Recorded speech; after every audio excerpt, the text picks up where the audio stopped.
Hello, I'm Simon Whistler, you're watching Today I Found Out, and in the video today we're looking at the surprising number of survivors of the Hindenburg disaster.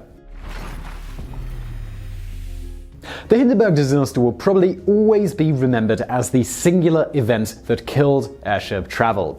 In truth, there were other events that occurred which also contributed, but none stand out in the public consciousness more than the demise of the Hindenburg. The image of that huge ship falling from the sky and erupting into flames before burning to nothing in seconds was too jarring for the public to ever put their trust in these giants of the sky again.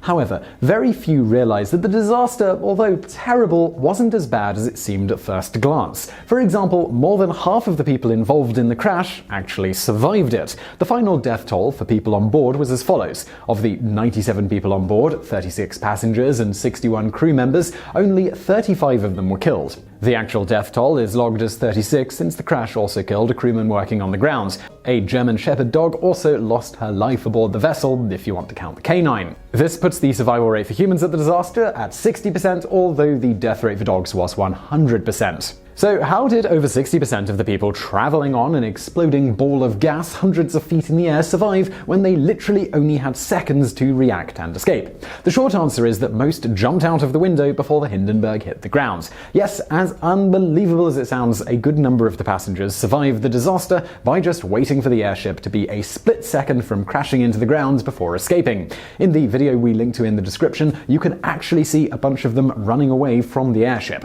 However, not all passengers planned their jumps quite right, and many of them plummeted to their deaths. Surprisingly, some passengers who didn't have a chance to escape before the ship hit the ground were also later pulled out of the wreckage alive. So, now that we've answered that bit of the story, you might be wondering, what caused the Hindenburg disaster? On the evening of May 3rd, 1937, the LZ-129 Hindenburg, now colloquially known as the Hindenburg, was preparing for its final and history-changing flight from Frankfurt, Germany. The airship sailed for 3 days, with no incident until around 7 p.m. on May 6th, as it approached the Lakehurst Naval Air Station in New Jersey. It is noted that the airship went through its usual docking procedure for around 25 minutes before the very first signs that something terrible was about to happen presented themselves. At approximately 7:25 p.m., eyewitnesses at the time claimed they saw a glowing aura coming from the tail section of the ship. This aura was later presumed to be either fire or static electricity. Regardless of what the aura was, the entire ship was soon in flames, and within seconds it had burnt and crashed to the ground. No one actually knows how long it took for the ship to burn. Eyewitness accounts of the time consistently indicate that the airship took between 30 and 40 seconds to burn off all of the hydrogen and the skin of the craft.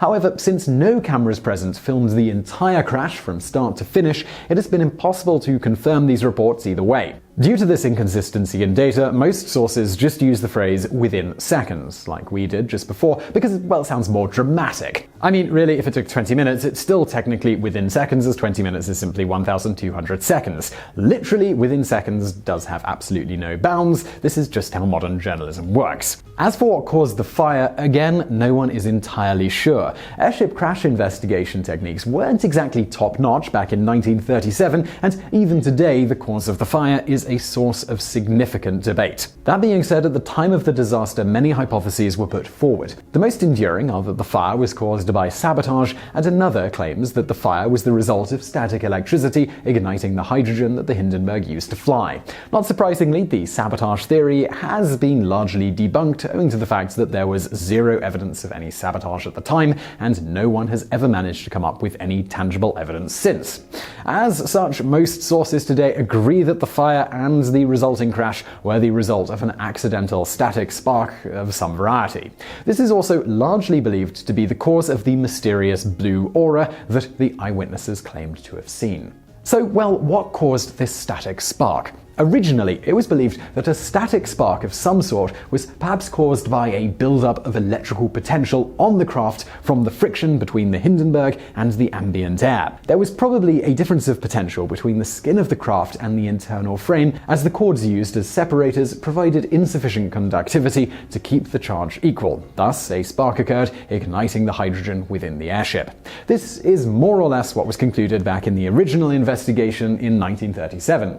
Yet, modern investigators have come up with a slight twist on that hypothesis. This second theory, first put forward by NASA scientist and hydrogen expert Addison Bain, states that the spark that probably caused the fire most likely ignited the Hindenburg's coating first, instead of the hydrogen within it. In any case, the result was the same. Boom! Arguments have been thrown back and forth for both theories, culminating in a special Mythbusters episode where it was concluded that it was indeed the hydrogen that originally caused the fire. But, of course, as you might expect, well, this just caused a ton more arguments. Bonus facts. The Hindenburg crash is the source of the famous and oft-repeated phrase, "Oh, the humanity." It was uttered by one Herbert Morrison during a live radio broadcast of the landing. The recording is often played over footage of the crash and is probably the most well-known audio associated with the wreck. Interestingly, Morrison's recorder just so happened to be running slow that day, and as such, his recording is often played too fast, giving his words a hurried and urgent feel.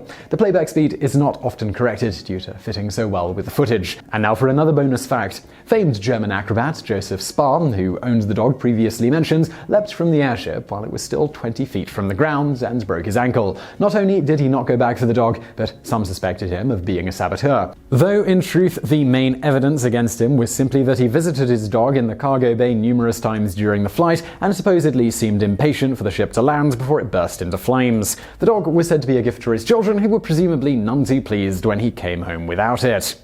So I really hope you found that video interesting. If you did, please do hit that thumbs up button below and don't forget to subscribe. Also, if you're interested in something else to watch, please do check out my new channel. It's called Biographics. We do biographies of notable people from history as well as the present day. Politicians, celebrities, business people, all sorts. Please do go and check it out. Link in the description below. I'd also like to take this moment to thank our patrons on Patreon. If you're interested in supporting us with a small financial contribution, please do head over to patreon.com/TodayIFoundOut.